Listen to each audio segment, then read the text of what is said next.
Halo, selamat pagi anak-anakku sekalian. Nah, di kelas 5 ini kita sudah masuk tema 1, subtema ketiga, pembelajaran 1 sampai 3 ya. Judulnya adalah lingkungan dan manfaatnya. Sebelum mulai pembelajaran, alangkah baiknya kalian awali dengan berdoa terlebih dahulu. Dan jangan lupa, persiapkan juga buku cetak dan buku LKS tema 1 ya. Apabila nanti ada hal-hal yang dirasa penting, boleh kalian catat kembali ya di buku catatan tematik. Jika sudah, yuk kita sama-sama kita lihat video pembelajaran yang berikut ini. Di sini ada kompetensi dasar yang harus dimiliki oleh siswa ya untuk bahasa Indonesianya, menemukan ide pokok dalam teks lisan, IPA menjelaskan alat gerak dan fungsinya kepada hewan dan manusia, SBDP memahami gambar cerita, IPS-nya mengidentifikasi karakteristik geografis Indonesia sebagai negara kepulauan maritim, PPKN-nya mengidentifikasi nilai-nilai Pancasila dalam kehidupan sehari-hari. Tujuan pembelajarannya pada pagi hari ini untuk pelajaran bahasa Indonesia ini, dengan kegiatan membaca, siswa dapat menentukan ide pokok di setiap paragraf dalam bacaan secara percaya diri.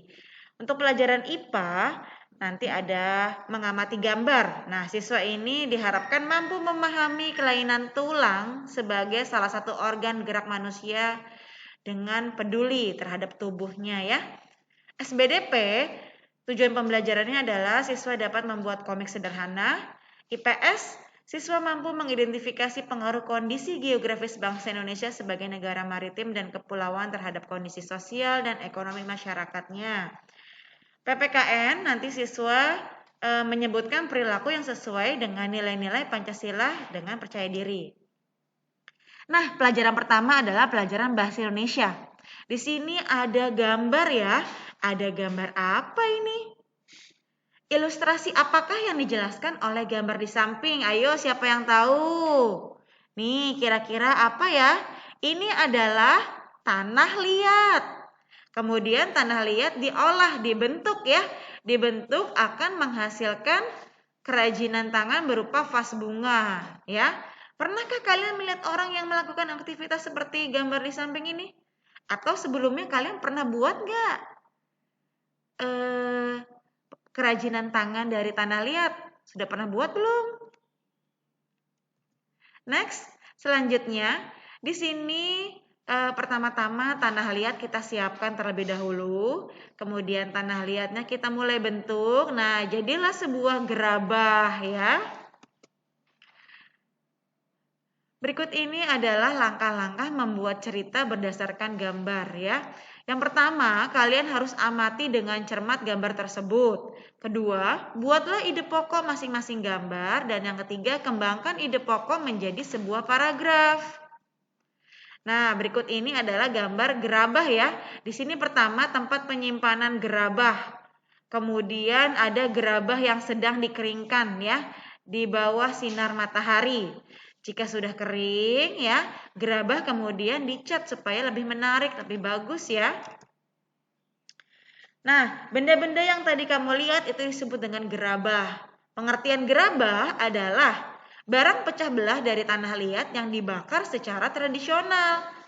Nah, salah satu tempat penghasil gerabah itu adalah di Pulau Madura. Nah, berikut ini adalah alat-alat untuk membuat gerabah. Alat-alat untuk membuat gerabah dibedakan menjadi dua, ada alat umum dan alat khusus.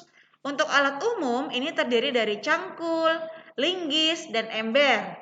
Sedangkan dari alat khusus ini banyak macamnya ya. Ada kayu bulat atau penggiling untuk membuat lempengan.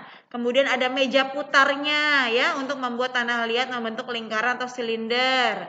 Kemudian tali pemotong untuk memotong atau mengambil tanah liat yang masih basah dari meja bundar. Selanjutnya ada cetakan juga ya untuk mencetak supaya bisa sama seperti model yang akan dibuat. Selanjutnya ada teknik butsir. Nah, teknik butsir ini untuk membantu membentuk tanah liat. Kemudian ada juga pisau pahat untuk membuat dekorasi pada keramik. Ada sudip, alat sudip ya untuk membuat hiasan saat gerabah masih agak basah. Selanjutnya ada tungku pembakaran. Nah, tungku pembakaran ini untuk membakar gerabah yang sudah kering. Gerabah di Pulau Madura ini telah memberikan banyak manfaat, baik untuk pengrajin maupun masyarakatnya. Pengrajin mendapatkan pekerjaan, sedangkan pembeli mendapatkan keuntungan seperti harga yang murah, anti karat, mudah dibersihkan, dan anti polusi. Menggunakan kerajinan gerabah ini juga merupakan salah satu cara untuk melestarikan warisan budaya Indonesia loh. Wah. Lanjut kita ke pelajaran ilmu pengetahuan alam. Amati kedua gambar berikut. Ini ada dua orang ya. Yang pertama dia berdiri tegap. Yang kedua ini kakek-kakek sudah agak bungkuk ya. Gambar manakah yang menunjukkan perkembangan tulang yang normal? Ayo, gambar yang sebelah kiri atau yang sebelah kanan? Iya, benar. Yang sebelah kiri ya, ini adalah menunjukkan tulang yang normal. Dia tidak bungkuk, tetap tegap ya, berdirinya tegap. Kemudian yang sebelah sini, yang sebelah kanan ini tulangnya bungkuk ya. Nah, kelainan pada tulang ini dibedakan beberapa macam ya, banyak sekali kelainan pada tulang. Yang pertama kita akan bahas tentang fraktura. Fraktura ini adalah patah tulang. Patah tulang itu kelainan pada tulang akibat kecelakaan ataupun jatuh ya, bisa menyebabkan patah tulang. Kemudian ada fisura. Fisura ini adalah retak tulang. Kelainan tulang yang menimbulkan keretakan pada tulang akibat kecelakaan atau terjatuh ya. Kemudian ada osteoporosis. Osteoporosis ini merupakan gangguan tulang yang disebabkan kekurangan zat kapur atau kalsium dalam tubuh. Selanjutnya ada kifosis. Kifosis ini kelainan tulang punggung yang terlalu bengkok ke belakang. Kemudian ada lordosis. Lordosis ini kelainan tulang punggung terlalu bengkok ke depan. Sedangkan skoliosis ini adalah kelainan tulang punggung terlalu bengkok ke kiri atau ke kanan. Jadi seperti huruf S. Kalau skoliosis ya, kelainan tulang punggung bengkok ke kiri atau ke kanan. Next, di sini ada contoh jenis fraktura atau patah tulang nih. Pertama kita lihat gambarnya ya. Ini frakturanya sudah tertutup, sudah disambung, berarti sudah dioperasi. Ya, fraktura tertutup nih. Ya, nah ini fraktura terbuka. Wow, sampai menembus daging kita ya, keluar tuh. Ini apa namanya, tulangnya sudah patah ya, patah. Kemudian ini yang sudah disambung. Nah, di sini pengertiannya ada fraktura tertutup. Fraktura tertutup ini adalah patah tulang yang tidak sampai merobek kulit atau otot, hanya di dalam saja. Sedangkan fraktura terbuka, ya, contoh yang ini, fraktura terbuka itu adalah patah tulang yang merobek atau menembus kulit atau otot. Jadi kalau pas patah kelihatan nongol di luar, mengerikan ya. Jangan sampai kalian patah tulang ya nak ya. Harus dijaga kondisi tubuhnya, badannya ya. Jangan bermain sepeda terlalu keras ya. Selanjutnya ada fisura. Fisura ini adalah retak tulang. Terkadang apabila kita terjatuh itu tidak langsung patah ya, tapi masih agak retak-retak sedikit lah. Ini namanya fisura, retak tulang ya. Nih, retak tidak patah. Kemudian ada osteoporosis tadi ya. Osteoporosis ini adalah gangguan pada kesehatan tulang yang disebabkan kekurangan zat kapur atau kalsium di dalam tubuh. Jadi tulangnya itu keropos. Sebenarnya tulangnya masih kelihatan seperti tulang batang begitu ya. Tetapi di dalamnya kalau dilihat pakai mikroskop, wow, ini tulangnya sudah bolong-bolongnya sangat besar, sudah mulai keropos nih. Aslinya ini tulang yang normal ya. Ini memang ada lubang-lubangnya ya, tetapi mereka rapat-rapat. Apabila sudah osteoporosis, nah mereka lubangnya semakin lebar-lebar ya, besar-besar. Nah, ini perbedaannya antara kifosis, lordosis, dan skoliosis. Kifosis ini tadi sudah dijelaskan ya, kelainan tulang karena sikap duduk membungkuk ya, membungkuk ke depan ya, sehingga tulang belakang ini membengkoknya ke belakang nih. Ya, dia nunduk terus jadinya bengkoknya ke belakang. Selanjutnya ada lordosis. Lordosis ini kelainan tulang punggung membengkok ke arah depan. Ya. Selanjutnya ada skoliosis, ini kelainan tulang punggung membengkok ke arah samping tubuh. Nih, ya. Lalu, bagaimana sikap duduk yang benar? Nah, perhatikan sikap duduk berikut ini. Ini ada 3 buah gambar ya. Duduk tegak dengan punggung lurus dan bahu ke belakang. Ini yang paling benar itu adalah duduk tegak dengan punggung lurus dan bahu ke belakang. Usahakan posisi kepala itu segaris dengan tubuh yang menghadap ke depan. Paha menempel di dudukan kursi dan pinggul harus menyentuh bagian belakang kursi. Nih ya, jangan terlalu ke belakang ataupun terlalu ke depan ya.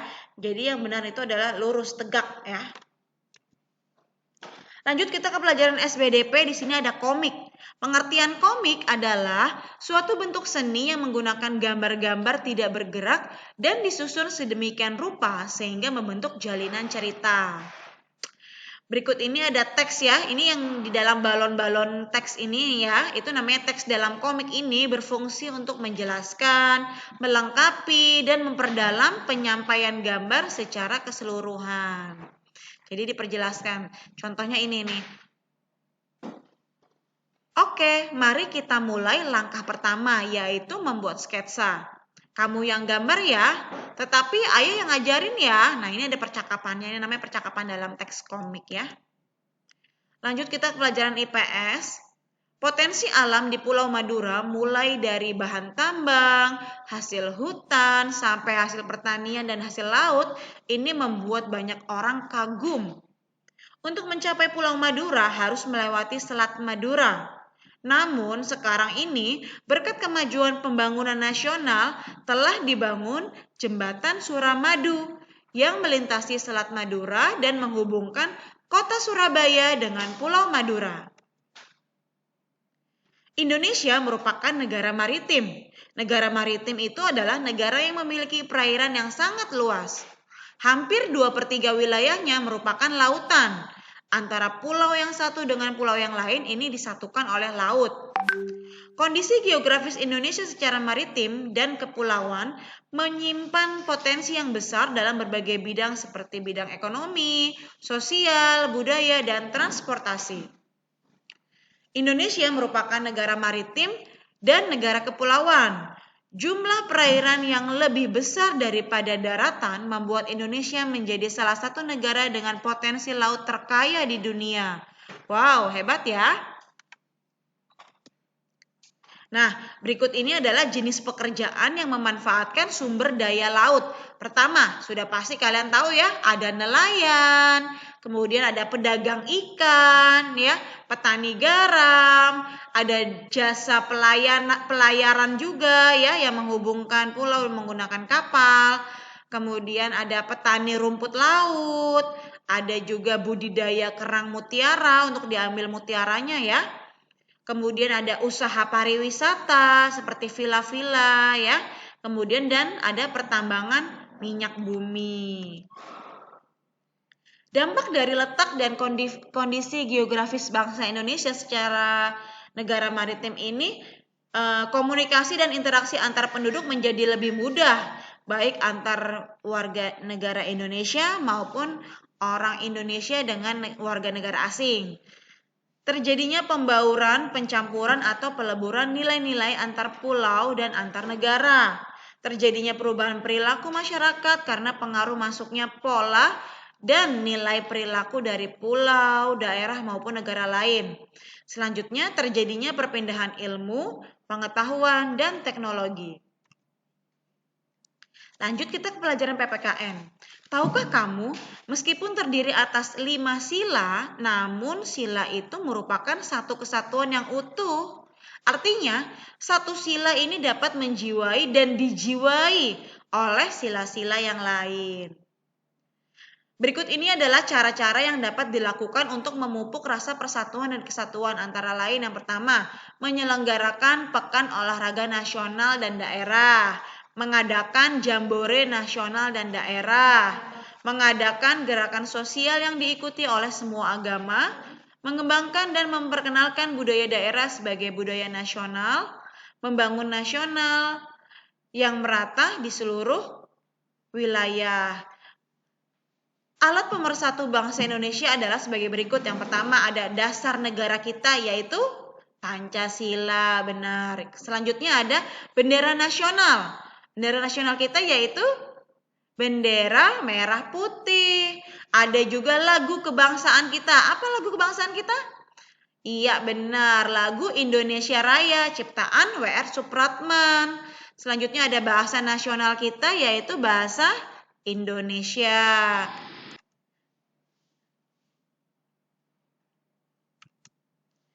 Yang terakhir, berikutnya ada sejarah perjuangan bangsa Indonesia dalam merebut kemerdekaan dan ada Sumpah Pemuda ya.